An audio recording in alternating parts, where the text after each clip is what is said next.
Alhamdulillahi ala ihsani wa syukru lahu ala taufiqihi wa amtinanihi wa asyhadu an la ilaha illallah wahdahu la syarika lahu ta'ziman li sya'nihi wa asyhadu anna Muhammadan abduhu wa rasuluhu da'ila ridwani. Allahumma shalli alaihi wa ala alihi wa ashabihi wa ikhwani.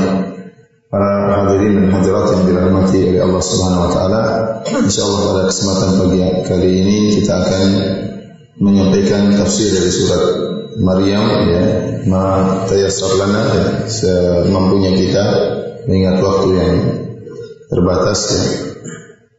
A'udzubillahi minasyaitonir rajim. Bismillahirrahmanirrahim. Allah berfirman, kaf ha ya ain shad. Dan kita tahu huruf-huruf yang seperti ini yang membuka sebagian surat dikenal dengan oleh para ulama dengan huruf al-muqatta'ah, yaitu huruf yang terputus-putus. Seperti alif lam mim shad, alif lam ra qaf shad, ya, Thaha, Yasin, ya, dan yang lainnya. Ini tidak bisa ditafsirkan karena dia bukanlah suatu kalimat, suatu kata-kata yang bisa dipahami. Seperti kita misalnya ini huruf tidak bisa dibaca huruf-huruf ini, oleh karena dibacanya bukan dalam satu, oleh karena dibacanya per huruf kaf ha ya ain shad, karena dia bukan merupakan suatu kata tetapi huruf-huruf yang terpotong-potong. Para ulama menyebutkan hikmah dari dibukanya sebagian surat dengan kaf ha ya ain shad, alif lam mim shad, alif lam ra dan seterusnya untuk menunjukkan kepada orang-orang Arab kaum musyrikin bahwasanya Al-Quran ini diturunkan dengan bahasa Arab, bilisan Arabiyyin mubin, dengan lisan bahasa Arab yang jelas, yang bahasa Arab tersebut sebagaimana yang kalian ucapkan wahai orang-orang musyrikin Arab, yang bahasa Arab tersebut terdiri atas huruf-huruf hijaiyah, ya, alif ba ta hingga ya. Di antara huruf-huruf hijaiyah tersebut alif lam mim, alif lam ra, alif lam mim shad, Thaha, Yasin, kaf ha ya ain shad. Akan tetapi kalian wahai orang-orang musyrikin tidak bisa mendatangkan yang semisal Al-Quran ini. Ini maksud dari huruf muqatta'ah sebagai tanbih, sebagai peringatan bahwasanya Al-Quran diturunkan dengan bahasa Arab sebagaimana bahasa yang kalian ucapkan, huruf-hurufnya sama, tidak keluar dari huruf-huruf hijaiyah. Akan tetapi kalian tidak mampu mendatangkan yang semisal Al-Quran. Kemudian Allah Subhanahu wa taala berfirman, "Dzikru rahmati rabbika 'abdahu Zakaria." Yaitu yang dibacakan ini adalah penjelasan tentang rahmat Tuhan kamu kepada hambanya Zakaria. Allah ingin menceritakan tentang, ya, kisah Zakaria, bagaimana dia berdoa, bagaimana rahmat Allah Subhanahu wa taala kepada Zakaria. Dan dalam surat Maryam disebutkan beberapa kisah, ya, beberapa kisah seperti kisah Nabi Zakaria, kemudian kisah Nabi Isa, kemudian kisah Nabi Ibrahim, ya, alaihissalam, potongan-potongan, cuplikan-cuplikan dari kisah-kisah mereka. Dan di antara metode Allah Subhanahu wa taala adalah menyampaikan kisah-kisah. Laqad kana fi qasasihim ibratan li ulil albab. Kata Allah Subhanahu wa taala, sungguh pada kisah-kisah mereka ada ibrah, pelajaran. Bagi siapa? Li ulil albab, bagi orang-orang yang punya otak. Jadi kisah-kisah dalam Al-Quran maka hadits yuftara, bukanlah dongeng, ya, tetapi kisah nyata yang pernah terjadi. Dan kisah-kisah yang disebutkan oleh Allah Subhanahu wa taala bukanlah pengantar tidur, tetapi ada faedah-faedah yang bisa diambil. Namun siapa yang bisa mengambil faedah-faedah tersebut? Kata Allah, li ulil albab, bagi orang-orang yang cerdas. Makanya kata para ulama, semakin seorang menggunakan otaknya, mengolah otaknya untuk membaca ayat-ayat Allah, kisah-kisah yang Allah sebutkan dalam Al-Quran, maka dia akan semakin mendapatkan banyak faedah. Makanya Allah berfirman, faqasusil qasas la'allahum yatafakkarun. Dan wahai Muhammad, bacakanlah kisah-kisah la'allahum yatafakkarun, agar mereka berfikir, Allah mengatakan dzikru rahmati rabbika 'abdahu Zakaria. Inilah kisah tentang rahmat Rabbmu kepada nabinya Zakaria. Apa rahmat Allah yang Allah anugerahkan kepada nabinya Zakaria alaihi salam? Allah ceritakan, idnada rabbahu nidaan khafiyya. Tatkala Zakaria berdoa kepada Rabbnya nidaan khafiyya, dengan suara yang lirih, dengan suara yang pelan, ya. Para ulama menjelaskan bahwasanya rahmat Allah kepada Zakaria, yaitu Allah menganugerahkan kepadanya seorang anak yang bernama Yahya alaihissalam tatkala Zakaria sudah mencapai masa umur yang sangat tua, sementara istrinya mandul, tidak bisa punya anak. Makanya di sini Allah sebutkan bagaimana doanya Zakaria. Qala rabbi inni wahana al-'azmu minni washta'ala ar-ra'su shayban wa lam akun bi du'aika rabbi shaqiyya. Ya Allah, aku sudah sangat tulangku sudah lemah dan rambutku sudah tua, sudah beruban. Ya. Akan tapi aku tidak pernah putus asa, tidak pernah pesimis tatkala berdoa kepadamu. Zakaria alaihissalam menikah dengan istrinya, dan selama menikah tidak dianugerahi seorang anak. Dan Nabi Zakaria tidak berdoa kepada Allah untuk punya anak karena dia tahu istrinya mandul. Istrinya mandul, dia sudah tua, bagaimana dia berdoa minta punya anak sementara istrinya mandul? Tidak terbetik hatinya untuk minta punya anak. Akan tapi di akhir hayatnya, ketika dia sudah mencapai puncak dari ketuaan, terbetik hatinya untuk minta punya anak. Ada beberapa sebab. Di antaranya sebagaimana dijelaskan oleh Hafidz Ibnu Katsir rahimahullah dalam tafsirnya. Kenapa Zakaria tiba-tiba ingin punya anak? Di antaranya karena dia melihat keajaiban yang terjadi pada Maryam, ibunya Nabi Isa. Sebagaimana Allah sebutkan dalam surat Maryam, kata Allah Subhanahu wa taala, "Wa kaffalaha Zakaria." Ya Maryam binti Imran, ya, ibunya Nabi Isa, dirawat dan diperhatikan oleh Zakaria. Dan disebutkan oleh sebagian ahli tafsir bahwasanya istri dari Zakaria ada dua pendapat. Ya. Istri dari Zakaria alaihissalam ada yang mengatakan saudarinya ibunya Maryam, Maryam. Sehingga Zakaria, istrinya Zakaria adalah khalahnya Maryam. Ada pendapat demikian. Sehingga Zakaria yang memelihara dan Maryam ayahnya meninggal dunia, jadilah dia seorang anak yatim. Sehingga akhirnya yang memeliharanya adalah Zakaria. Ada yang mengatakan bahwasanya istri daripada Zakaria adalah saudarinya, benar. Berarti saudarinya ibunya Maryam, benar. Jadi istrinya Zakaria adalah khalahnya Maryam. Ada yang mengatakan bahwa istrinya Zakaria adalah ukhtunya Maryam. Ini dua pendapat. Intinya masih ada hubungan kekerabatan antara Zakaria dengan Maryam. Allah mengatakan wa kaffalaha Zakaria. Maka Maryam dirawat oleh Zakaria, Maryam binti Imran. Kemudian kata Allah, "Kullama dakhala 'alaiha Zakaria al-mihraba wajada 'indaha rizqa." Setiap kali Zakaria masuk ke mihrabnya Maryam, yaitu tempat salatnya, tempat ibadahnya Maryam, wajada indaha rizqa. Allah mendapati ada rizki di sisi Maryam. Ada dua keajaiban yang dilihat oleh Zakaria dalam hal ini. Makanya Zakaria mengatakan, "Qala anna laki hadha?" Dari mana kau dapatkan makanan ini? Rezeki ini. Qalat huwa min indillah. Ini dari Allah Subhanahu wa taala. Dua keajaiban yang disebut oleh para ahli tafsir dalam hal ini adalah tiba-tiba ada rezeki di sisi Maryam. Maryam seorang wanita yang mencari makan buat dia adalah Zakaria karena dia sedang dirawat oleh Zakaria. Tiba-tiba waktu dia masuk menemui Maryam ternyata sudah ada makanan. Ini keajaiban yang pertama. Maryam tidak berusaha, tidak keluar cari makan, tiba-tiba ada makanan. Keajaiban yang kedua, makanan yang didatangkan sebagiannya adalah buah-buahan. Kalau Zakaria menemui Maryam di musim panas, maka Allah datangkan buah-buahan di musim dingin yang tidak tumbuh kecuali di musim dingin. Kok tiba-tiba ada di musim panas? Kalau Zakaria masuk menemui Maryam di musim dingin, maka tiba-tiba ada buah-buahan yang tidak mungkin tumbuh kecuali di musim panas, seperti korma misalnya. Di sini Zakaria melihat keajaiban. Ternyata bisa jadi Allah mendatangkan buah-buahan yang hanya tumbuh di musim panas, Allah hadirkan dan Allah hidangkan tatkala musim dingin. Tatkala itu baru terbetik dalam hatinya, kalau begitu istri saya tidak punya anak, mungkin bisa punya anak. Paham? Maka Allah mengatakan hunalika da'a Zakaria rabbahu qala rabbi hab li min ladunka dzurriyyatan thayyibah innaka sami'ud du'a. Maka dia pun berdoa, ya Allah anugerahkanlah kepadaku dari sisimu anak yang saleh. Bagaimana doa Zakaria tatkala dia ingin punya anak? Allah jelaskan dalam surat Maryam. Pertama kata Allah, "Innada rabbahu nidaan khafiyya." Ini di antara adab-adab doa yang dilakukan oleh Zakaria. Yang pertama, dia menyeru dengan suara yang lirih dan minta kepada Allah dengan suara yang tidak mendengarnya kecuali dia sendiri.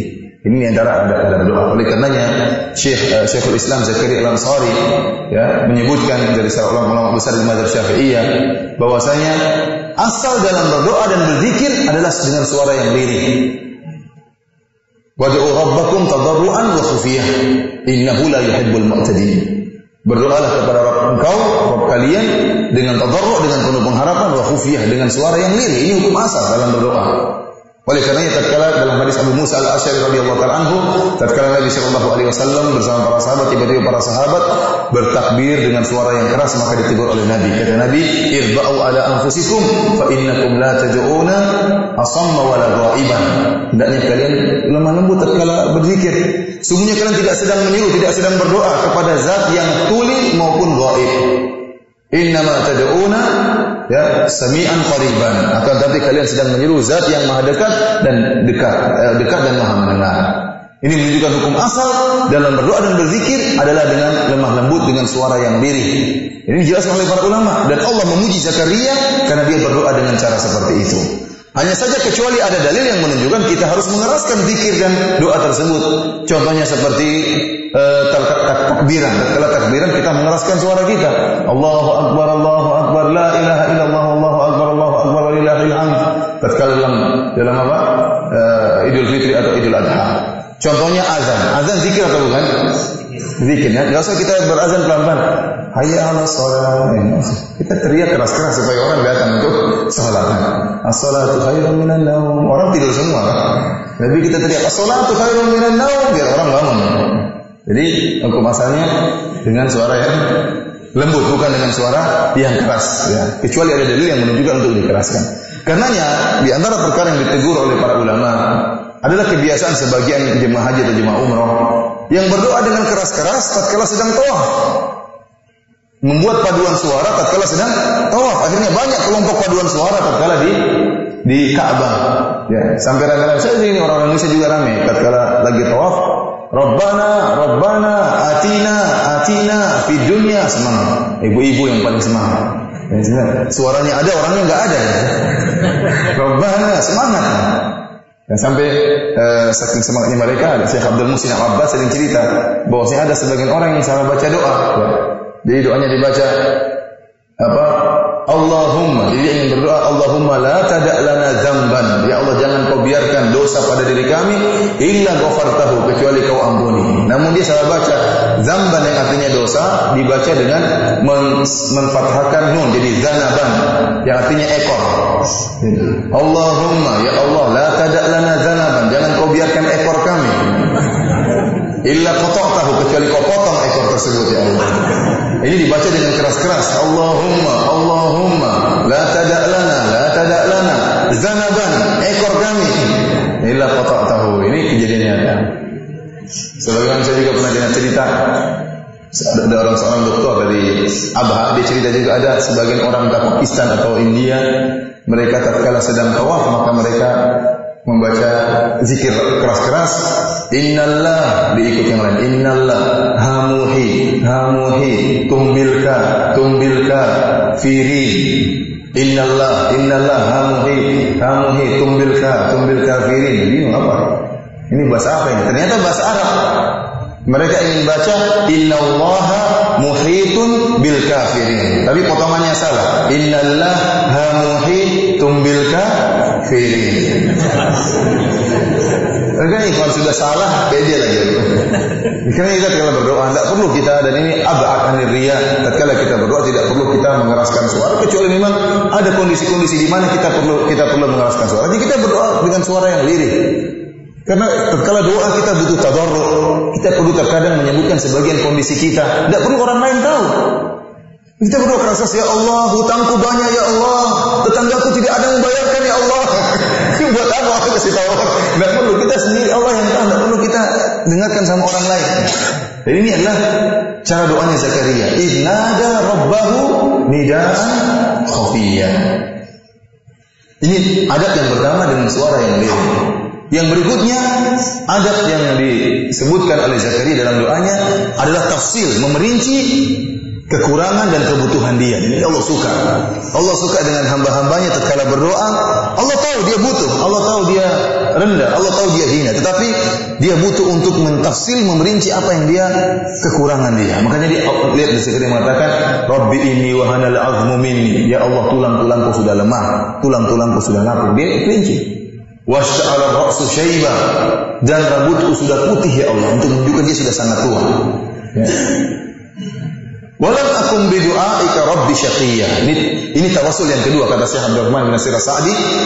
Walam akum bidu'aika rabbi syaqiyya, ya Allah aku tidak pernah pesimis, tidak pernah putus asa dari pengabulan doamu. Ya, di sini Zakaria bertawassul dengan husnudzan kepada Allah Subhanahu wa taala. Sebagaimana Engkau ya Allah senantiasa mengabulkan permintaanku, maka kali ini pun aku tidak putus asa. Meskipun istriku mandul, meskipun aku sudah sangat tua. Setelah itu Zakaria menyebutkan sebab kenapa dia minta anak, disebutkan dalam doanya, dan ini tafsir Zakaria berdoa. Wa inni khiftul mawaliya min wara'i wa kanat imra'ati aqira fahab li min ladunka waliya. Ya Allah, sungguhnya aku khawatir terhadap mawaliku sepeninggalku, itu kerabat-kerabatku dari ya Bani Israel. Aku khawatir kalau aku meninggal mereka tidak bisa melanjutkan dakwahku. Jadi Zakaria merasa akan segera meninggal dunia, sementara harus ada orang yang mendakwahi Bani Israel, ya, mendakwahi Bani Israel. Maka sementara istriku dalam keadaan mandul ya Allah, fahabli min ladunka waliyya, maka anugerahkanlah kepadaku seorang anak. Anak tersebut dia minta anak yang soleh. Di antara ya anak yang oleh karenanya sebagian ulama menyebutkan ya, bahwasanya wajib bagi seorang lelaki, seorang suami untuk bertadarruk mendoakan istri dan anak-anaknya. Mendoakan, kita istri harus kita doain dengan tadarruk, dengan penuh pengharapan kepada Allah, dan anak-anak kita terlebih lagi. Karena kalau kita punya anak soleh, maka itu ya istilahnya harta yang paling besar adalah anak soleh. Karena kalau kita sudah meninggal, ikhwani fillah azanillahu iyyakum, siapa yang doakan kita? Enggak ada yang doain kita. Istri kita mungkin doain kita, tapi kalau dia kawin lagi, mungkin dia udah lupa sama kita. Orang ayah yang paling mendoakan kita, ayah dan ibu kita. Namun kebanyakan ayah dan ibu kita lebih dahulu meninggal daripada kita. Yang mendoakan kita adalah anak kita, yang senantiasa doakan mungkin 5 waktu salat anak kita. Makanya Rasulullah SAW mengatakan, waladun salihun yad'u lahu idza mata ibnu adam inqata amaluhu.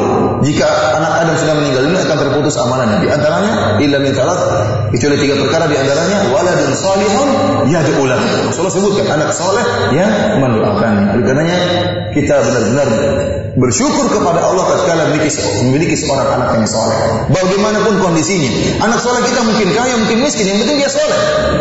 Kalau dia soleh, yang kaya namun tidak soleh, apa faedahnya? Apa dia mau sedekahkan atas nama kita? Mungkin enggak, mungkin dia enggak pernah ingat kita, lupa dengan kita. Tapi kalau anak soleh, dia yang mendoakan.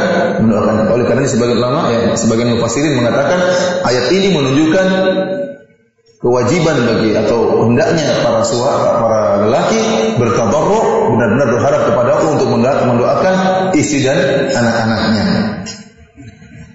Kata Zakaria, saya ingin punya anak soleh ya Allah. Tujuannya apa? Yarithuni wa yarithu min ali Yaqub. Untuk mewarisiku dan mewarisi keluarga Yaqub. Artinya dalam berdakwah. Waj'alhu rabbi radhiyya, dan jadikanlah anakku anak yang kau ridhai ya Allah. Jadi dia berdoa kepada Allah agar menjadikan anaknya anak soleh. Kenapa Zakaria menyebutkan alu Yaqub? Ya, karena kita tahu seluruh nabi-nabi Bani Israel adalah keturunan Yaqub, dan Yaqub itulah Israel. Nabi Ibrahim alaihissalam punya istri 2, di antaranya adalah Sarah dan Hajar. Dari Hajar punya anak namanya Ismail. Dan dari keturunan Nabi Ismail tidak ada yang menjadi nabi kecuali Muhammad sallallahu alaihi wasallam. Sementara dari Sarah anaknya siapa? Ishak. Wa min wara'i Ishaq Yaqub. Setelah Ishak punya anak namanya Yaqub. Yaqub ini cucunya Nabi Ibrahim. Yaqub inilah yang namanya Israel. Yang namanya Israel. Seluruh anak-anak Yaqub namanya Bani Israel.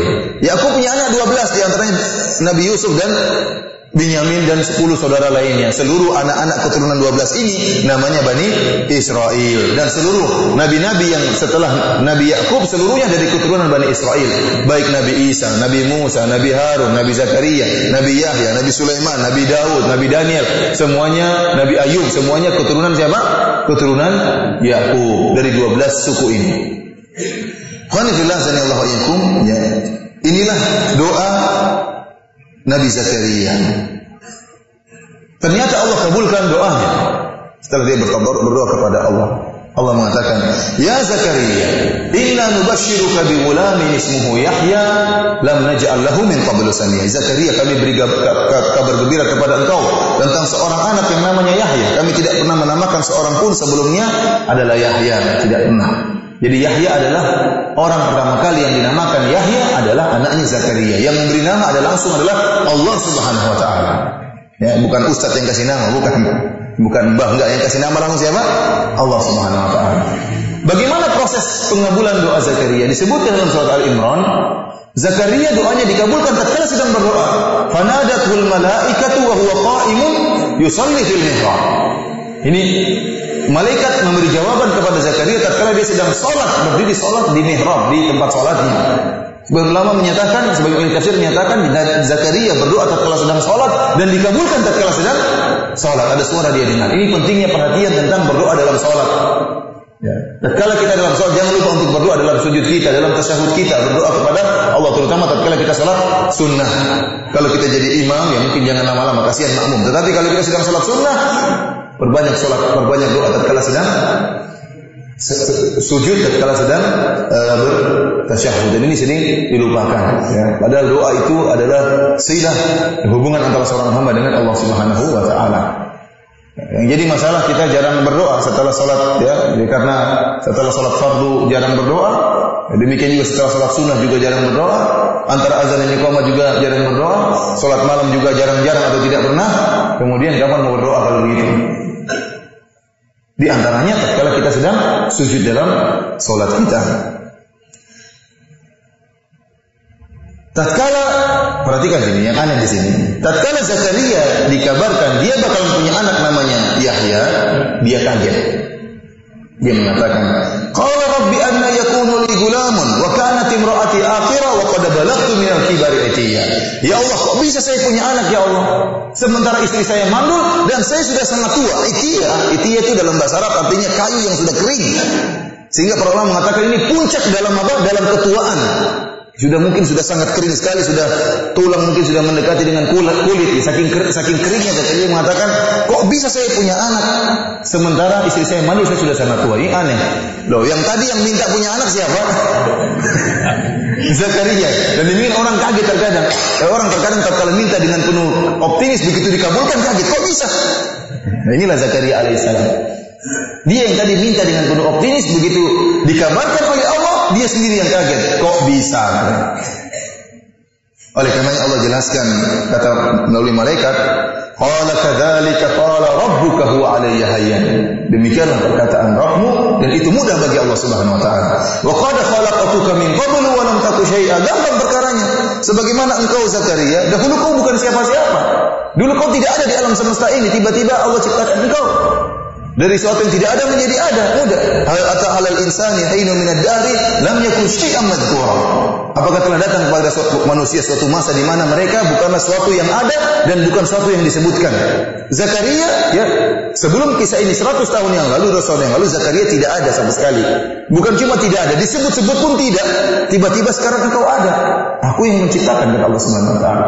Demikian juga menciptakan Yahya begitu mudah. Kemudian kata Zakaria, qala rabbi ja'al li ayah. Ya Allah, kasihkanlah aku tanda bahwasanya kau akan berikan aku anak. Kata para ulama, Zakaria tatkala minta tanda, bukan dia ragu dengan kekuasaan Allah, tetapi dia ingin semakin tenang, hatinya tenang supaya yakin. Dan ini sama seperti permintaan Nabi Ibrahim, ya, Rabbi arini kaifa tuhyil mauta. Ya Allah, tunjukkanlah kepadaku bagaimana kau menghidupkan orang-orang yang sudah mati. Kata Allah Subhanahu wa taala, qala awalam tu'min? Apa kau tidak beriman kepadaku? Qala bala. Justru saya beriman kepada Engkau ya Allah. Walakin liyatma'inna qalbi, akan tapi supaya hatiku tenang.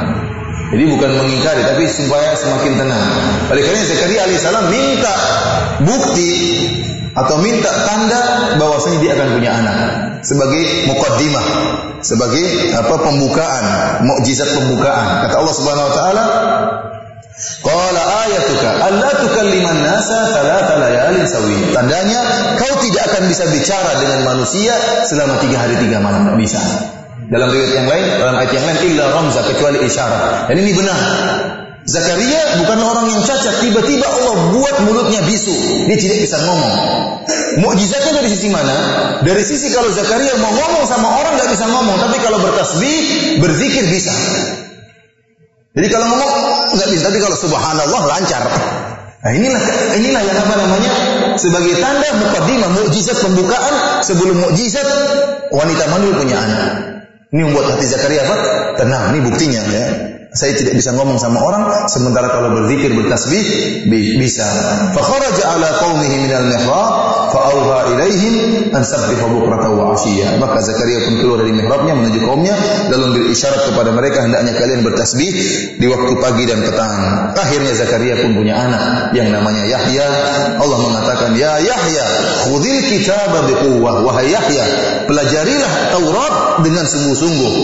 Karena Zakaria sudah sangat tua. Dan oleh karena Yahya sejak kecil belajar. Kata Allah, wa atainahu al-hukma sabiyya. Kami berikan ilmu kepada Yahya sejak dia masih kecil. Dan ini langka, tidak semua nabi seperti ini. Zakaria sejak kecil sudah belajar Taurat. Karena dia sudah persiapan untuk menjadi nabi. Makanya disebut dalam riwayat, anak-anak mengajak dia main, dia tidak mau. Dia ingin belajar. Ingin belajar sejak Sejak kecil. Wa hananan min ladunna wa zakatan wa kana taqiyya. Dan rasa belas kasih sayang yang mendalam dari sisi kami dan kesucian dari dosa, dan ia adalah seorang yang bertakwa. Perhatikan di sini kata Allah wa kana taqiyya, dan Yahya adalah seorang nabi yang bertakwa. Kemudian kata Allah wa barram biwalidayhi wa lam yakun jabbaran 'asiyya, dan dia berbakti kepada kedua orang tuanya dan bukanlah ia orang yang sombong lagi durhaka. Tatkala Allah menyebutkan firman-Nya wa kana taqiyya, Yahya adalah seorang anak yang bertakwa, tentunya berarti Yahya ini banyak melakukan amalan saleh sehingga digelari oleh Allah dengan anak yang bertakwa, sebagai orang yang bertakwa. Namun dalam Al-Quran, dalam ayat ini Allah tidak menyebutkan amalan-amalan dia yang banyak tersebut. Allah hanya menyebutkan satu amalan, yaitu apa? Wa barran biwalidayhi. Dia berbakti kepada kedua orang tuanya. Ini dalil bahwasanya berbakti kepada kedua orang tua merupakan sebab besar menjadikan seorang bertakwa kepada Allah Subhanahu wa taala. Sebab besar merupakan kesuksesan dia di dunia dan di akhirat. Ya.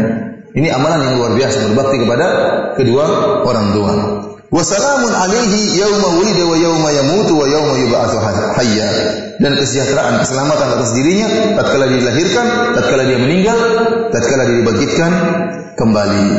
Selesai kisah Zakaria dan Yahya.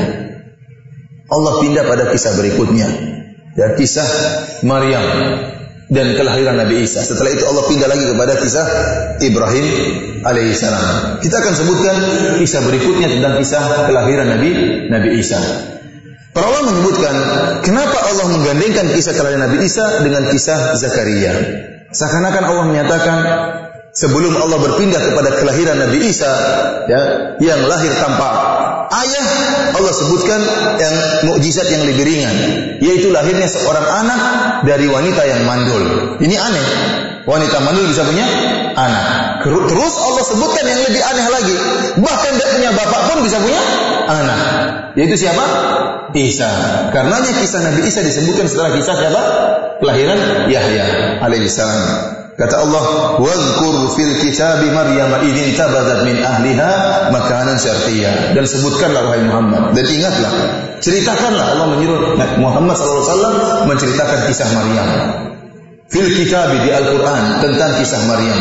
Idin tabadzat, tatkala dia menjauh min ahliha, dari keluarganya, makanan syarqiyya, ke arah timur. Dia pergi ke arah tempat ke arah timur, menjauh dari keluarganya.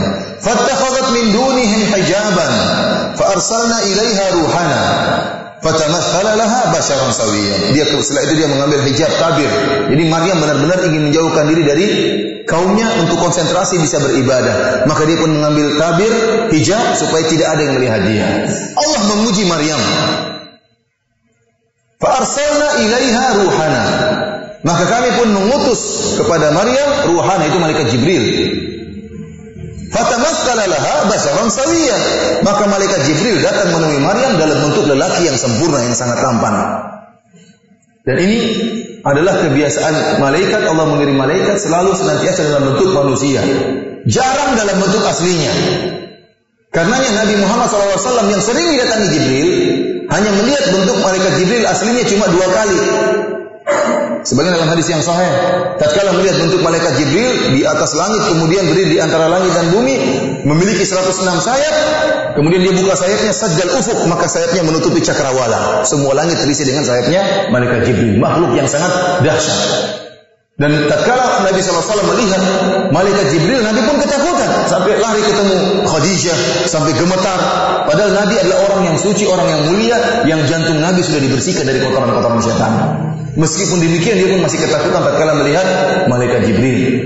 Melihat malaikat Jibril, sampai dia mengatakan, ini khosyitu ala nafsi, wahai istriku, saya khawatir sesuatu menimpa diriku. Disebutkan di sebagian ulama, Nabi takut gila.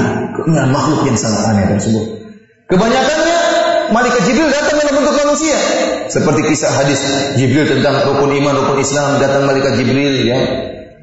Istala alaina rajulun, ya, syadidul bayadhis siyab, ya. Syadidu sawadis sya'ar, bahwasanya tiba-tiba muncul seorang memakai baju yang sangat putih, rambutnya sangat hitam, kemudian datang fa asnada rukbatayhi ila rukbatayhi Nabi sallallahu alaihi wasallam. Kemudian dia pun menyandarkan kedua lututnya kepada lutut Nabi. Kemudian meletakkan kedua tangannya di paha Nabi, kemudian berbicara, wahai Muhammad. Manusia dilihat oleh para sahabat yang lainnya. Terkadang malaikat Jibril datang dalam bentuk surat Dihya al-Kalbi, sahabat Nabi Dihya, dan dilihat juga oleh sebagian sahabat. Oleh karenanya kebanyakan malaikat waktu datang menemui para anbiya dalam bentuk manusia. Contohnya tatkala bertemu dengan Nabi Ibrahim, hal ataka haditsu dhaifi Ibrahim al-mukramin.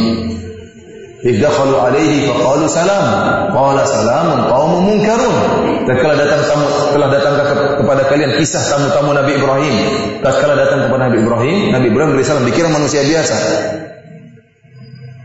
Faragha ila ahli faja'a bi'ajlin samin. Maka Nabi Ibrahim tatkala ada tamu, maka dia muliakan. Ini kebiasaan para anbiya memuliakan tamu, maka dia pun mengambil sapi untuk dihidangkan, diberikan kepada para tamu-tamu tersebut. Faqarrabahu ilaihim qala ala ta'kulun. Dihidangkan di hadapan tamu-tamunya, ternyata tamu-tamunya tidak mau makan. Ini yang membuat Nabi Ibrahim apa? Takut. Ini siapa mereka ini? Ternyata mereka malaikat datang dalam bentuk apa? Manusia. Contohnya malaikat-malaikat yang datang kepada Nabi Lut alaihissalam. Yang kaum Nabi Lut tenggelam dalam syahwat homoseksual, ingin berpesta homoseksual, datang Allah mengirim malaikat azab dalam bentuk para lelaki yang tampan. Para lelaki yang tampan sehingga mereka kebelet kalau melihat apa? Tamu-tamunya Nabi Lut. Mereka datang ke Nabi Lut, "Ya Lut, mana tamu-tamu? Kita ingin ketemu dengan tamu-tamu." Kata Nabi, "Haula'i dhaifi fala apa? Tafdhahun." Itu tamu-tamuku, jangan bikin malu saya. Wala tukhzun, jangan kau hinakan aku di hadapan tamu-tamuku. Haula'i banati hunna atharu lakum. Ini putri-putriku, kalau kalian mau sama putri-putriku saja. Ngapain sama laki-laki? Nikahi saja putri-putriku, sudah silakan kalau mau. Mereka tidak maunya sama laki-laki. Ya. Ternyata itu malaikat apa? Azab. Oleh karenanya saya tidak pernah baca tentang seorang yang melihat bentuk rupa malaikat yang asli itu, tidak ada dalam cerita. Tidak ada. Yang ada dalam cerita Nabi Muhammad, tidak semua Nabi. Nabi Muhammad SAW melihat rupa malaikat Jibril yang asli itu pun ketakutan. Oleh karena ada cerita seorang yang mengatakan, datang malaikat Israel mencabut nyawa kepadaku. Wajahnya cahaya semuanya, badannya cahaya. Bentuk aslinya kan manusia dari apa? Malaikat dari cahaya. Kemudian saya bilang, belum, diusir malaikat maut tersebut. Ini khurafat asli. Khurafat asli. Malaikat Israel diusir. Jangan dulu cabut nyawa saya. Pulang dia. Laporan ini. Kacau seperti ini. Ikhwani fillah sanallahu alaikum. Lanjutkan. Kata Allah, "Fatamassala laha basharan sawiyya." Allah kirim malaikat Jibril kepada Maryam dengan tujuan untuk mengabarkan kepada Maryam bahwasanya engkau akan punya anak. Tetapi waktu datang malaikat Jibril dengan wajah lelaki yang sangat tampan, rupawan, ya karena Allah mengatakan basyaron sawiyya, yaitu lelaki yang sempurna, tampan. Maka Maryam sifat kewanitaannya menyangka lelaki ini ingin berbuat zina dengan dia. Maka dia tidak tahu itu malaikat. Maka Maryam pun mengatakan, qalat inni a'udzu birrahmani minka in kunta taqiyyan. Aku berlindung kepada engkau jika kau memang bertakwa kepada Allah Subhanahu wa taala. Di sini menunjukkan bagaimana takwanya Maryam. Sekarang dia sedang diuji dengan seorang laki yang tampan dan tidak ada orang yang melihat Maryam. Kalau dia berzina dengan lelaki ini tidak ada yang tahu. Dia mengambil tempat yang jauh dari kaumnya, tiba-tiba datang lelaki yang tampan dan seorang wanita, dia punya syahwat juga. Akhirnya dia berlindung. Oleh karena Allah mengatakan wallati ahsanat farjaha, dan dialah Maryam yang menjaga kemaluannya. Kenapa? Dia pernah diuji oleh Allah dan dia bertahan menjaga kemaluannya. Bagaimana cara Maryam tatkala untuk menghindari ujian tersebut? Dengan dua metode. Metode pertama, berlindung kepada Allah. Inni a'udzu birrahman, aku berlindung kepada Allah dari engkau wahai lelaki yang tampan. Ini sangat penting ikhwan, tidak mungkin kita bisa terlepas dari belenggu kemaksiatan, dari belenggu syahwat kecuali dengan izin Allah Subhanahu wa taala. Bahkan Nabi Yusuf alaihissalam tatkala digoda oleh Zulaikha, dia dalam kondisi tertutup, sementara Zulaikha sang permaisuri sudah cantik jelita, kemudian dia merias tubuhnya sehingga semakin cantik dan dia mengatakan, "Hai talak, tafadhal," ya. Bayangkan. Tafadhal, yang bilang siapa? Sang akhwat. Kebanyakan lelaki kalau goda perempuannya malu-malu kucing. Tetapi kalau perempuannya yang di luar, tafadhal ya akhi. Wah, ini gemetar orang itu. Kalau perempuan yang mulai cantik jelita, gemetar orang. Dan Nabi Yusuf juga tergoda. Allah mengatakan, "Wa laqad hammat bih." Sang wanita sudah kebelat kepada Nabi Yusuf yang sangat tampan. Wa hamma biha. Dan Nabi Yusuf juga sudah apa? Tergerak hatinya. Qala ma'adzallah. Ini yang pertama dilakukan oleh Nabi Yusuf. Qala ma'adzallah. Aku berlindung kepada Allah Subhanahu wa taala. Setelah itu Nabi Yusuf kabur. Kenapa? Karena dia sudah tergerak hatinya dan orang tidak ada yang bisa menjamin keimanannya.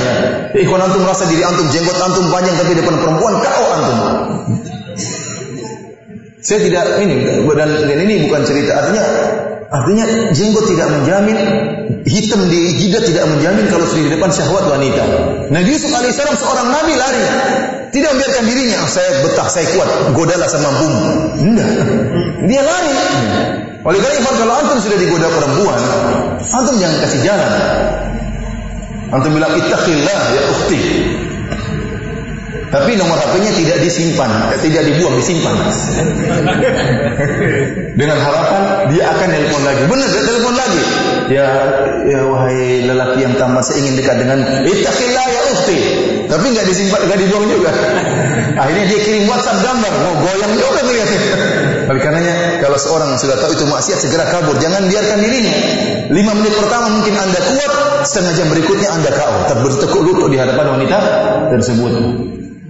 Oleh karena yang dilakukan oleh Maryam pertama, kalau dia mengatakan inni a'udzu birrahmani minka, aku berlindung kepada Allah dari engkau. Kemudian nasihat yang kedua, jalan kedua, metode kedua, mengingatkan lelaki tersebut, in kunta taqiyyan. Ini seakan-akan Maryam mengatakan ittaqillah, jangan kau ganggu aku. Ini perlu. Seorang tatkala terjebak dalam kemaksiatan maka ingatkan dirinya dan ingatkan orang lain, bertakwalah engkau kepada Allah Subhanahu wa taala. Ternyata malaikat Jibril diutus oleh Allah untuk memberi kabar gembira kepada Maryam. Apa kata malaikat Jibril ya? Saya harap ikhwan sabar ya, insyaallah sampai kelahiran Nabi Isa saja. Kita tidak lanjut sampai selesai surat Maryam ini. Terlalu panjang. Kata malaikat Jibril, "Innama ana rasulu rabbiki li ahaba laki gulaman zakiyya." Sesungguhnya aku adalah Rasul Allah yang Allah utus kepada engkau untuk memberi kabar gembira tentang lahirnya seorang anak yang suci, yaitu siapa? Nabi Isa. Kata Maryam, qalat anna yakunu li ghulamun wa lam yamsasni basharun wa lam aku baghiya. Bagaimana saya bisa punya anak sementara saya tidak pernah disentuh oleh lelaki? Subhanallah. Saya ini suci, tidak pernah disentuh oleh lelaki yang tidak halal bagi saya, tidak pernah. Wa lam aku baghiya, dan saya tidak juga bukan wanita berzina. Orang punya anak cuma 2 cara, berzina atau menikah. Sementara saya nikah tidak seorang lelaki yang pernah menyentuh saya dan juga saya bukan berzina. Bagaimana saya punya anak?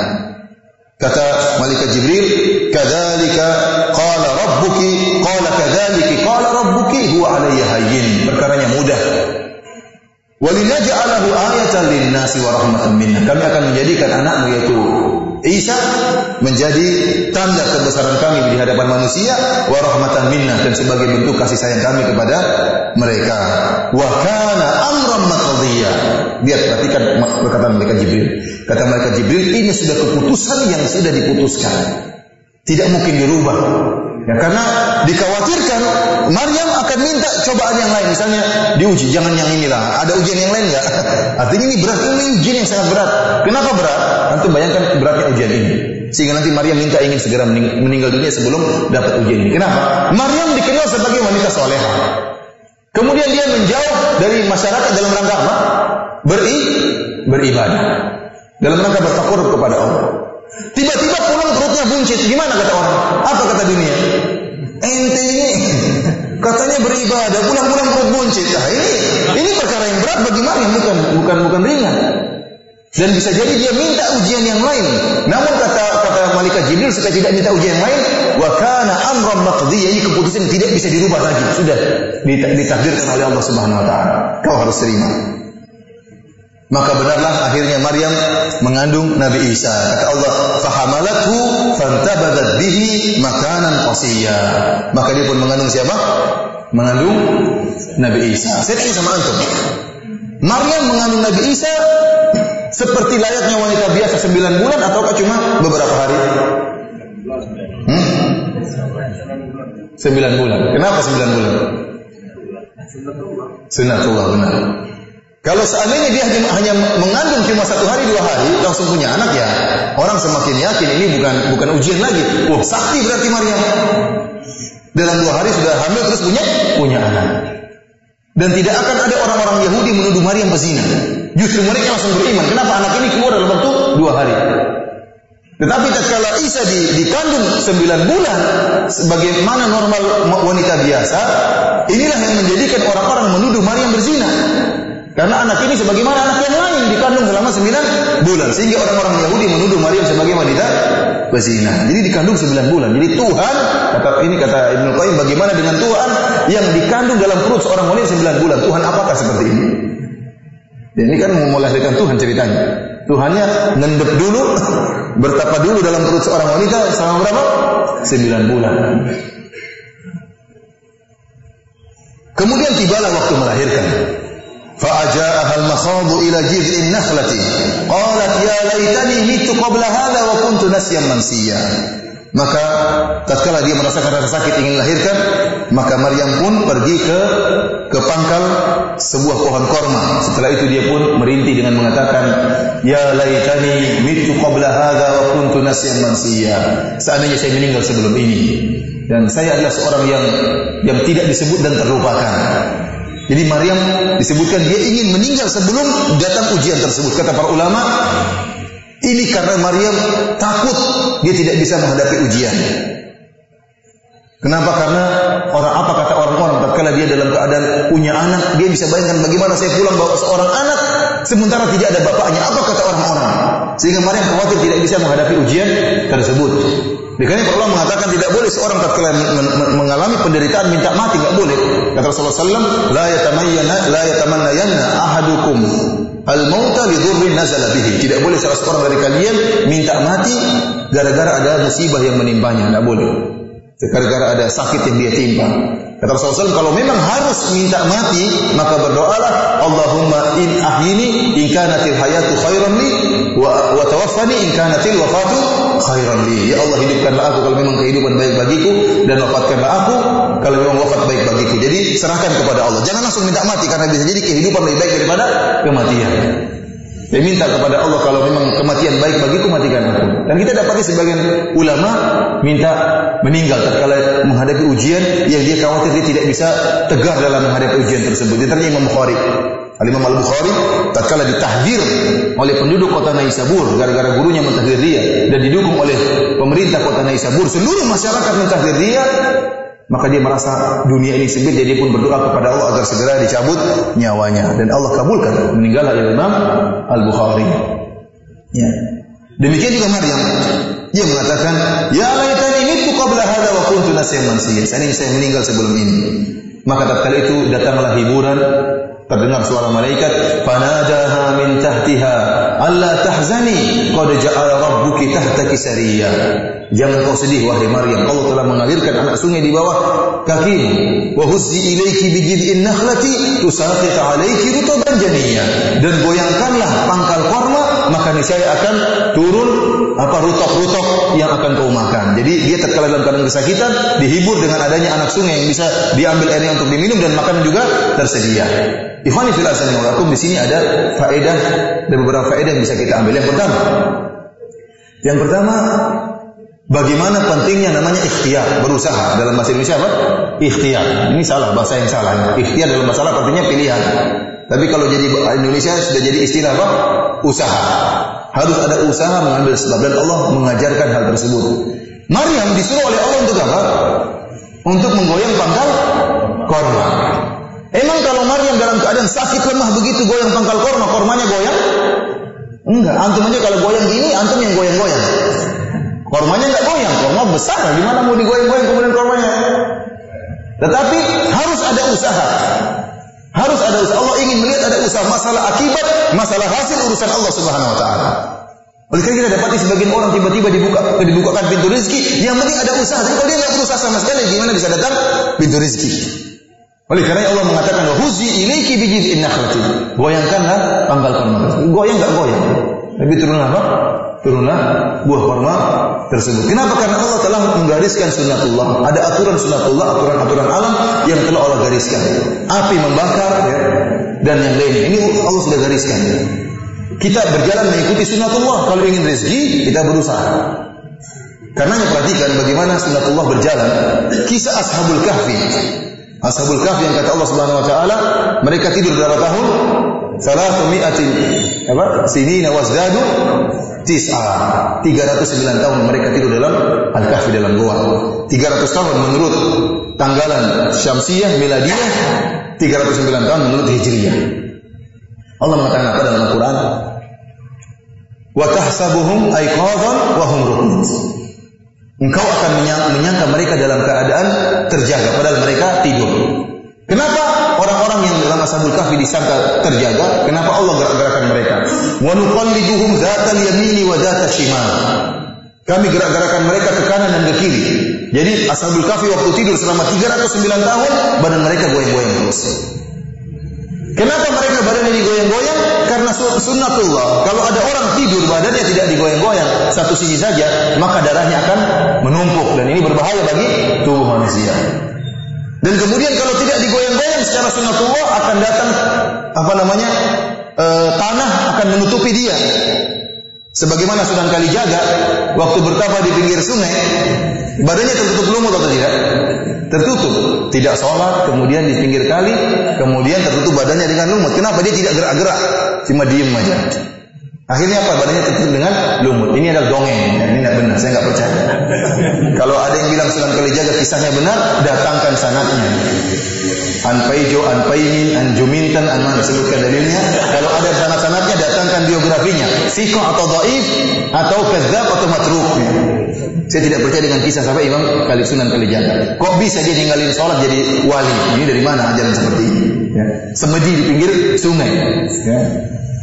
Namun maksud saya, Allah kenapa goyang-goyangkan mereka? Allah mampu menjadikan mereka selamat bangun dengan segar bugar, tapi Allah menjalankan sunnatullah dengan apa?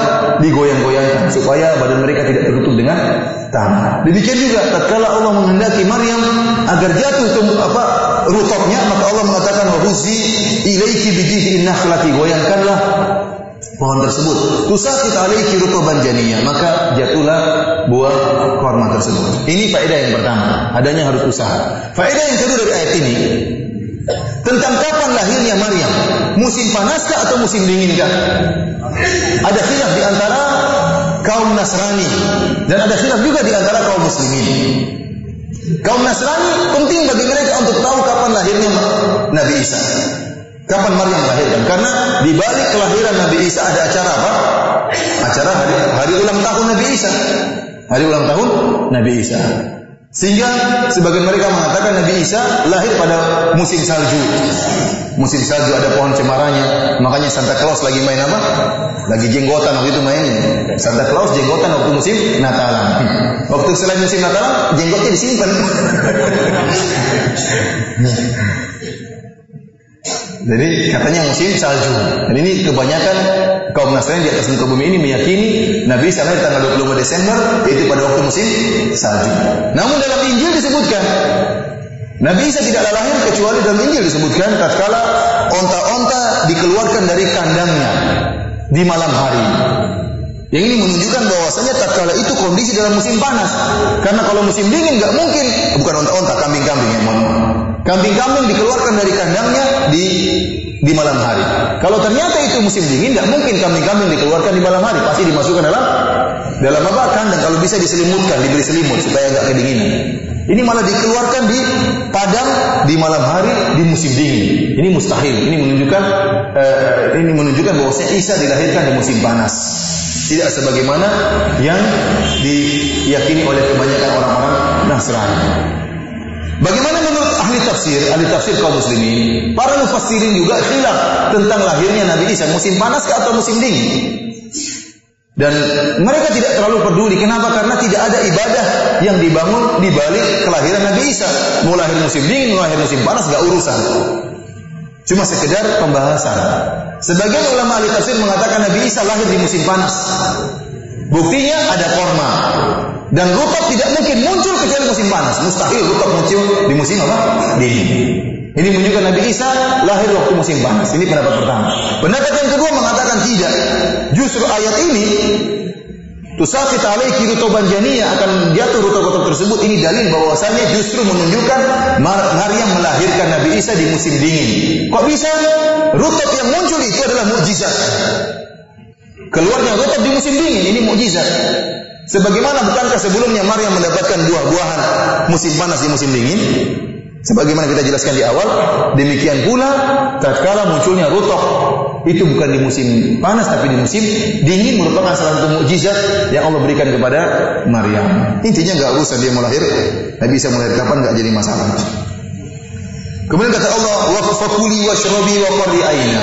Makanlah dari rutub tersebut, minumlah dari air sungai tersebut, wa qarri aina, dan bergembiralah dengan lahirnya Nabi Isa. Fa imma tarayinna minal bashari ahadan faquli inni nadartu lirrahmani shawman falan ukallima al-yawma insiya. Kalau kau ketemu seorang, wahai Maryam, bilang saya tidak mau ngomong sama siapapun. Ini taujih, arahan dari Allah. Kenapa ikhwan? Karena Maryam tidak bakalan mampu untuk memberi jawaban. Kalau ada yang tanya, wahai Maryam, kok kamu bisa punya anak? Bagaimana dia mau jelaskan? Karena begini, orang nggak percaya. Buktinya kamu punya anak, berarti kamu pezina. Oleh karenanya Allah arahkan mending tidak usah ngomong daripada orang tidak paham. Oleh karena ikhwan, tidak semua apa yang kita tahu kita harus omongkan. Terkadang kalau kita omongkan orang semakin tidak paham, semakin banyak menuduh, mending kita diam. Kemudian kata Allah, fa'atat bihi qaumaha tahmilu. Maka datanglah Maryam tatkala Nabi Isa sudah lahir, dia bawa anaknya tersebut di hadapan kaumnya. Inilah jadi masalah. Qalu ya Maryamu laqad ji'ti syai'an fariya. Wahai Maryam, engkau telah melakukan suatu perbuatan dosa yang besar, yaitu perzinahan. Ya ukhta Harun, ma kana abuki imra'a sau'in wa ma kanat ummuki baghiyah. Wahai, kok bisa ukhti Harun? Jadi Maryam punya saudara laki-laki namanya siapa? Harun. Bukan Nabi Harun yang Musa, bukan. Tapi memang para Bani Israel mereka menamakan anak-anak mereka dengan nama-nama para nabi. Ya. Jadi kisah-kisah jauh dari kisahnya Nabi Musa dan Harun. Wahai Maryam, maka abuki imra'a sau'in, bapakmu bukan orang buruk. Wa ma kanat ummuki baghiyah, dan ibumu bukan pezina. Kok bisa kamu berzina? Ini berdalil dengan kesolehan kedua orang tua dengan anaknya, tentang anaknya. Ya, karena kalau kedua orang tua buruk, biasanya anaknya juga buruk, meskipun tidak lazim. Makanya mereka mengatakan, kok bisa ayahmu orang soleh, ibumu orang soleh, kok kamu pezina? Maryam tidak bisa jawab. Akhirnya Maryam mengatakan, fa asyarat ilaih. Kata Maryam apa? Tanya aja anak saya. Ini repot. Kalau kaifa nukallimu man kana fil mahdi sabiya. Kok kita bisa ngomong? Bagaimana bisa ngomong sama anak-anak yang masih digendong? Kata Maryam, tanya aja. Bagaimana bisa tiba-tiba Nabi Isa berbicara? Qala inni abdullah atani al-kitaba wa ja'alani nabiyyan. Nabi Isa membuka mukjizatnya dengan mengatakan, inni abdullah, aku hamba Allah, bukan anak Tuhan. Akan tetapi ataniyal kitab, akan tetapi Allah akan berikan kepadaku Injil. Dan ini sama dengan Nabi Muhammad. Qul innama ana basyarum mislukum. Katakanlah wahai Muhammad kepada mereka, aku adalah manusia biasa seperti kalian. Coba bayangkan, ada mislukum, berarti sama seperti kalian, ada bedanya. Bedanya apa? Yuha ilayya, diberikan wahyu kepadaku. Jadi jangan menyangka Nabi Muhammad yang seperti kata orang ada cahaya ya sampai matahari nggak ada bayangannya. Kenapa? Cahaya matahari mental dengan sinarnya Nabi Muhammad. Ini khurafah. Kalau Nabi Muhammad cahayanya keluar, semua musyrikin masuk Islam. Kalau keluar cahaya keringatnya butiran cahaya, semua orang masuk Islam. Makanya waktu di malam hari Aisyah lagi tertidur nyari-nyari Nabi. Kalau Nabi bercahaya nggak usah nyari-nyari, lampunya udah nyala. Nabi tahu-tahu pegang kaki, oh Nabi sedang sujud. Dalam riwayat yang lain kata Aisyah, wa kanatil buyutu laysa fiha masabih. Rumah-rumah tidak ada lampunya. Makanya Nabi kalau mau sujud, Nabi sentuh kaki saya supaya kakinya dilipat supaya ada tempat buat sujud, karena rumah Nabi kecil. Rumah Nabi kecil sehingga kalau mau salat malam enggak ada tempat buat sujud. Tempat tidurnya dibuat oleh Aisyah kakinya. Disentuh oleh Nabi supaya kakinya dilipat supaya ada tempat sujud. Tidak seperti rumah kita besar tapi enggak salat malam. Luas, mau salat itu mau salat bisa di mana-mana. Nabi dulu susah salat malam. Sehingga Aisyah disentuh kakinya untuk dilipat. Ya. Kalian mengatakan Nabi tidak buang air, kenapa minta air untuk cebok, untuk apa? Istinja. Ini khurafat yang tidak benar. Kita bilang kita mau mengagungkan Nabi. Nabi adalah orang yang paling mulia di atas muka bumi ini. Dan pintu surga tidak akan terbuka kecuali yang mengetuknya Rasulullah sallallahu alaihi wasallam. Akan tapi Nabi mengatakan, Allah mengatakan, "Qul innama ana basyarum mitslukum." Katakan aku adalah manusia biasa seperti kalian. Bedanya yuha ilayya, diberi wahyu kepadaku. Sama seperti perkataan Nabi Isa. Perkataan pertama yang diucapkan Nabi Isa, qala inni abdullah, aku adalah hamba Allah. Ataniyal kitab wa ja'alani nabiyya. Allah akan berikan kepadaku Injil dan Allah akan menjadikan aku seorang nabi. Wa ja'alani mubarakan aina ma kuntu. Perhatikan ini, baca buku tafsir tentang kalimat ini. Dan Allah menjadikan aku berkah dimanapun aku berada. Kata para ulama, kenapa Nabi Isa dikatakan berkah dimanapun dia berada? Karena dimanapun dia berada dia mengajarkan ilmu yang bermanfaat. Dimanapun dia berada dia mengajarkan ilmu yang bermanfaat. Oleh karenanya Nabi Isa dalam Injil pun dikatakan sebagai muallim. Dikatakan sebagai guru dalam atau buka Injil, ya guru kami. Muridnya Nabi Isa sering mengatakan ya guru kami. Dalam Injil dalam bahasa Inggris disebutkan master. Ini menunjukkan Nabi Isa benar-benar seorang yang sering menyampaikan ilmu. Wa awsani bis salati waz zakati ma dumtu hayya, dan Allah mewasiatkan kepadaku untuk salat dan membayar zakat selama aku masih hidup. Wa barram bi walidati, dan Allah mewasiatkan kepadaku untuk berbakti kepada ibundaku. Wa lam yaj'alni jabbaran syaqiyya, dan Allah tidak menjadikan aku sebagai orang yang sombong lagi celaka. Wassalamu alayya, perhatikan ini. Keselamatan bagiku yauma wulidtu, hari tatkala aku dilahirkan. Wa yauma amutu, keselamatan bagiku tatkala aku meninggal dunia. Wa yauma ub'atsu hayya, keselamatan bagiku tatkala aku dibangkitkan. Dzalika Isa bin Maryam, inilah Isa bin Maryam. Ikhwani fillah azanillahu iyyakum. Ayat ini dijadikan dalil oleh sebagian orang, seperti dijadikan dalil oleh Gus Dur dan juga Quraisy Shihab, bahwasanya boleh memberi selamat kepada orang-orang Nasrani, selamat Natalan. Kenapa? Yang mengajari Allah Subhanahu wa taala. Allah mengatakan assalamu alayya, keselamatan sejahtera bagiku yauma wulidtu, tatkala aku dilahirkan. Berarti hari kelahiran Nabi Isa kita ucapkan selamat. Dalilnya ayat ini. Ini pendalilan yang sangat kacau dan ngawur. Kenapa pendalilan dengan bahasa Arab untuk bahasa Indonesia? Pencampuran ya antara bahasa Arab dengan bahasa Indonesia. Dalam bahasa Arab namanya assalam ala fulan. Itu bukan berarti tahniah, bukan artinya happy birthday, happy apa enggak. Tetapi doa semoga selamat bagi engkau.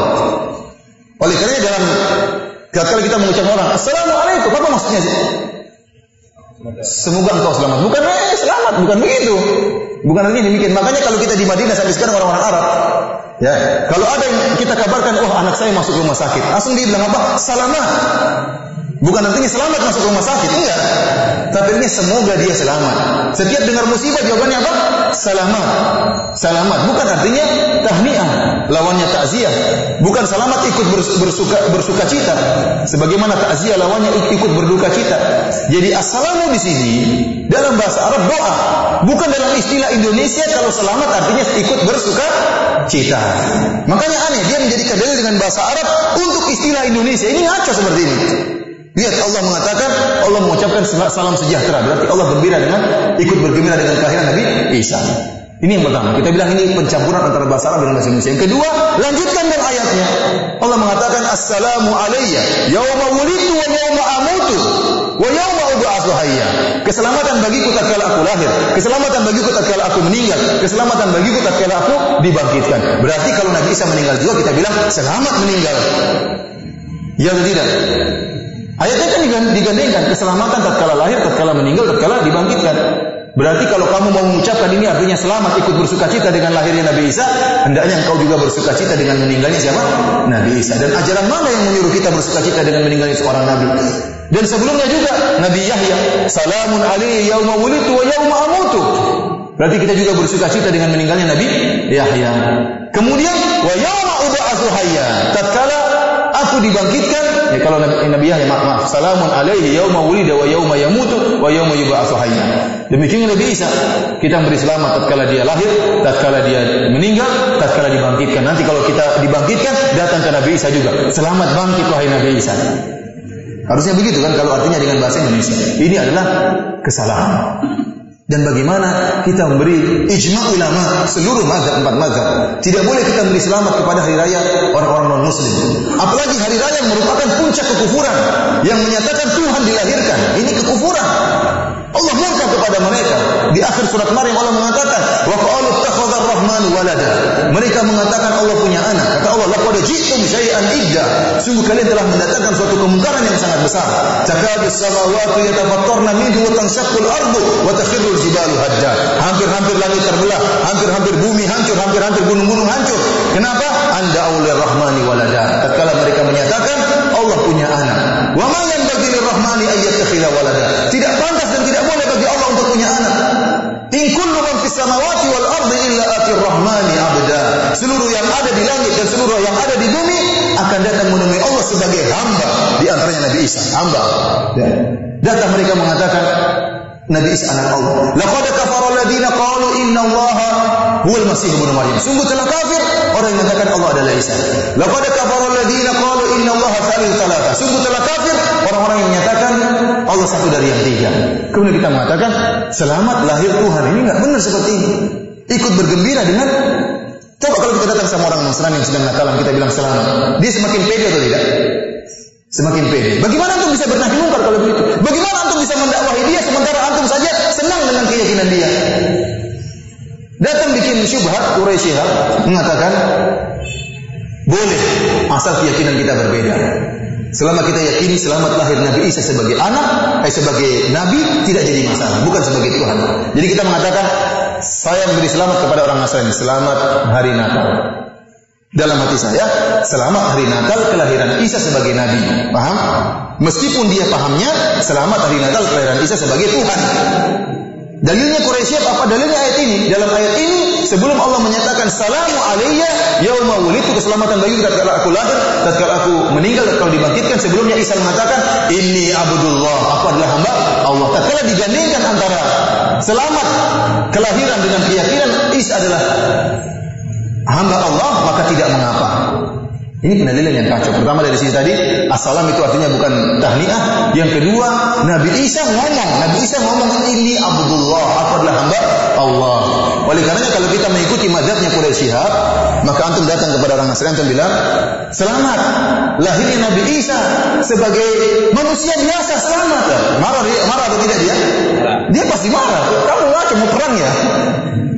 Jadi, kalau memang kamu seperti itu praktekkan, karena Nabi Isa bukan dalam hati, dia ngomong ini Abdullah. Kalau begitu terapkan mazhabnya Quraisy, datang juga antum bilang begitu. Ini bukan perkara yang ringan. Ini masalah akidah, ya. Kelihatannya sepele, namun ini merupakan masalah akidah. Seorang tidak boleh ya. Kita ada toleransi. Orang Nasrani kita toleransi, silakan kamu beribadah. Namun toleransi tidak dibuka selebar-lebarnya sehingga akhirnya kita memberi selamat atas kelahiran Isa sebagai Tuhan, selamat atas kekufuran. Silakan mereka beribadah. Kita tidak ganggu mereka. Ya, kita bertoleransi, kemudian kita berinteraksi dengan mereka, perdagangan dalam muamalah. Namun tidak perlu ikut-ikutan dalam acara ibadah mereka sebagaimana mereka tidak ikut-ikutan dalam acara kita. Demikianlah ikhwani fillah, matifiddin azalillahu yakum ya. Apa yang bisa kita sampaikan tentang surat Maryam. Atau kita lanjutkan sebentar ya, mohon maaf sampai surat Ibrahim, kisah Nabi Ibrahim, supaya nanti kalau saya pengajian lebih lanjut saya tinggal melanjutkan tafsiran surat Maryam. Kata Allah, "Dzalika Isa bin Maryam qaulul haqqi alladzi fihi yamtarun." Inilah Isa bin Maryam, perkataan benar yang mereka perdebatkan. Jadi orang berdebat tentang Isa. Maka lillahi ayattakhidha min waladin subhanahu. Tidak pantas bagi Allah untuk mengambil seorang anak. Kata Allah, "Idza qada amran fa innama yaqulu lahu kun fayakun." Kalau Allah menghendaki sesuatu, Allah hanya tinggal bilang kun, jadi maka jadilah. Sekarang kan Allah ini mengatakan masalah Isa lahir tanpa ayah itu masalah ringan bagi Allah. Allah tinggal mengatakan kun fayakun. Punya anak tanpa ayah, bahkan bisa punya anak tanpa ayah dan ibu mudah, sebagaimana Nabi Adam. Oleh karenanya wahai orang-orang Nasrani, janganlah kalian menyangka kalau Isa lahir tanpa ayah melazimkan dia anak Tuhan. Tidak lazim.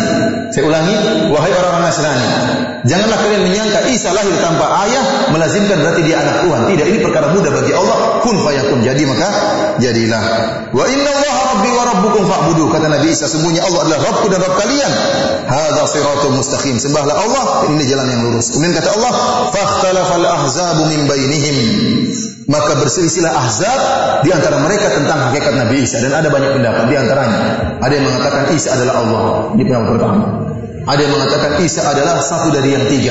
Pendapat yang kedua. Yang mengatakan Isa adalah Allah pun berselisih. Ada yang mengatakan Isa bersama Allah seperti ada Nesturiyah dan Yakubiyah, seperti air yang kita tumpahkan ke dalam gelas. Allah seperti air, gelasnya Nabi Isa. Bersatu namun masih bisa dibedakan. Ada yang mengatakan tidak, bersatunya Allah dengan Nabi Isa seperti kopi kita campur susu kemudian kita aduk. Itulah Allah dengan Nabi Isa. Ini khilaf di antara mereka. Ya.